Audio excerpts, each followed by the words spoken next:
Serius, serius. Amin. Apa nih motivasinya? Jadi ini instruksi loh dari imam besar kita.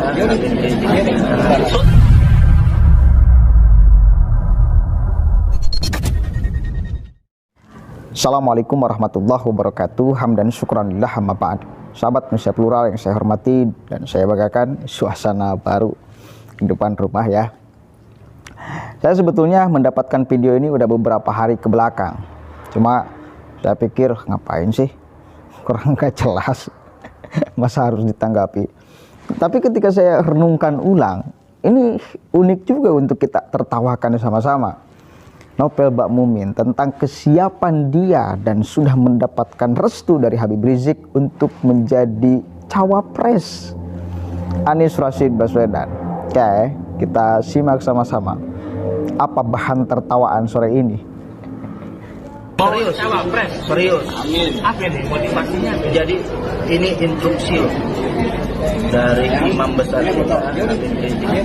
Semuanya untuk kita siap 2024 jihad konstitusional.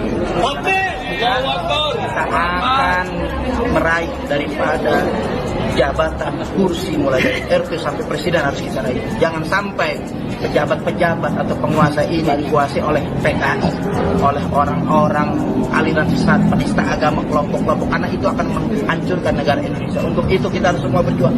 Siapapun harus berjuang karena kita punya hak pilih dan memilih, dan kita akan berjuang sesuai dengan kemampuan kita. Mudah-mudahan Allah Subhanahu wa taala kuatkan perjuangan kita, menangkan perjuangan kita. Cita-cita harus itu tinggi. Untuk apa? Untuk memerdekakan Indonesia ini dari oligarki. Untuk itu saya mencalonkan cawapres tak lain dan tak bukan untuk memerangi oligarki dan memerdekakan Indonesia dari oligarki. Oke, jelas ya. Luar biasa nggak Novel Bakmumin? Luar biasa. Support ya. Kita dukung sama-sama ya. Kalau nanti Novel Bakmumin benar-benar maju menjadi cawapres Anies Rashid Baswedan, kita dukung ya. Di kesempatan yang lain, Novel mengklaim bahwa dirinya sudah didukung oleh 130 juta orang. 130 juta orang, bos.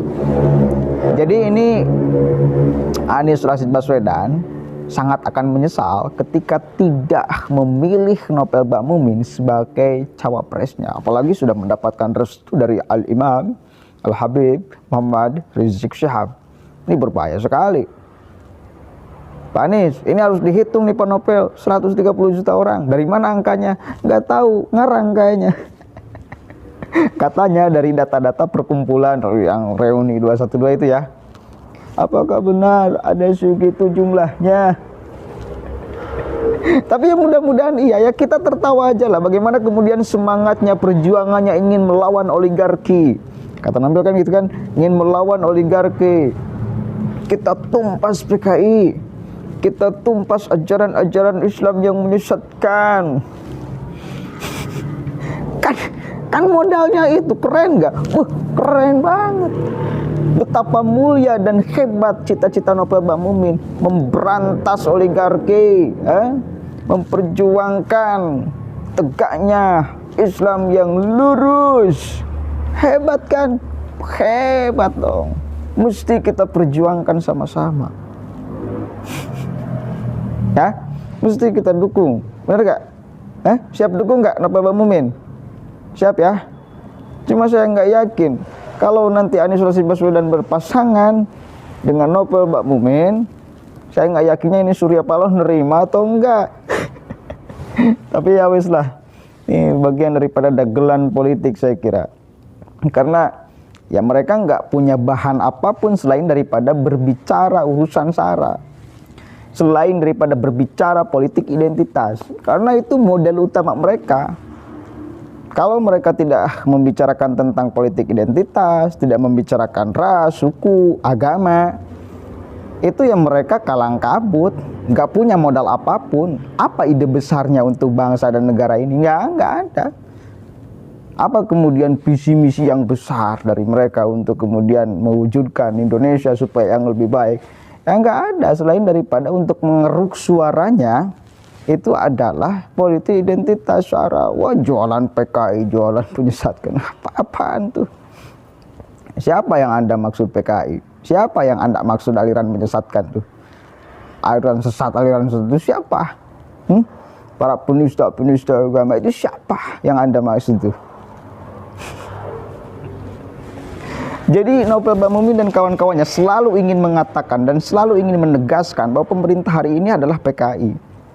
Itu poinnya itu. Agar apa sih?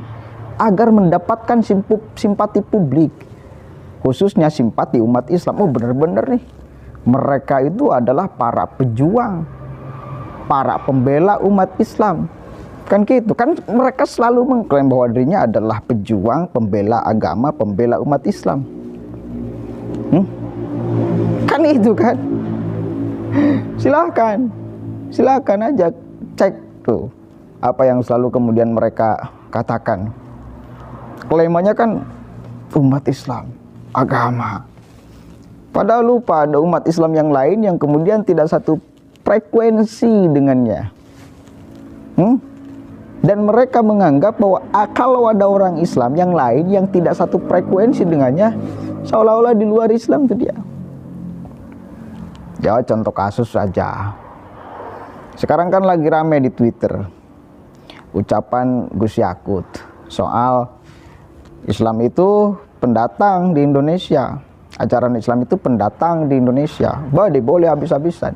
Ya, mereka kan menggoreng itu supaya mendapatkan simpati dari umat Islam. Nah, ini Yakut ini nggak bener ini. Setelah kemudian isu ijazah Presiden Jokowi gagal total untuk menjatuhkan harkat, derajat, dan martabat kelompok nasionalis dan agamis, maka mereka kembali menggoreng. Yang nggak tahu dari golongan Novel, nggak tahu yang lain. Yang jelas kan pasti dari teman-teman mereka, nggak mungkin yang lain. Ya. Kan pasti dari teman-teman mereka, nggak mungkin yang lain. Yang menggoreng-goreng itu kan selalu dari kelompok-kelompok itu. Bahkan kemarin saya upload ceramah pengurus MUI itu, sekaligus Dewan Koperasi Syariah 212 tuh. Katanya politik identitas adalah wajib. Gila, sudah ngomong itu loh. Artinya apa? Ini wajib hukumnya, wajib loh. Wajib itu kalau misalnya kita tidak melakukan ya dosa. Artinya apa? Mereka sudah punya pemahaman bahwa berpolitik identitas adalah kewajiban dan tidak boleh tidak dilakukan. Karena memang modal utama yang murah itu ya hanya itu mereka yang punya. Berpolitik identitas. Padahal Pak Jokowi itu sudah mewanti-wanti hati-hati politik identitas. Dan kemarin saya baru ikut bersama KPU ada kajian tentang kepemiluan. Salah satunya hati-hati politik sara, politik identitas, dan itu bisa dilaporkan tuh. Dan itu bisa dilaporkan.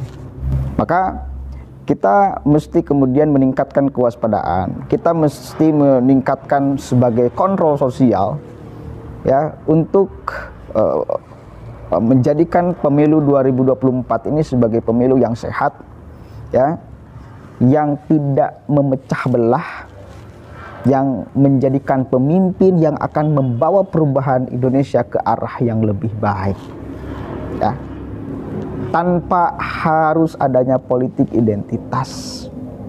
Oke? Dan ini aparat mesti tegas. Kalau misal ada orang yang mesti teriak-teriak politik identitas, ditindak yang tegas dong. Iya dong. Harus ditindak yang tegas.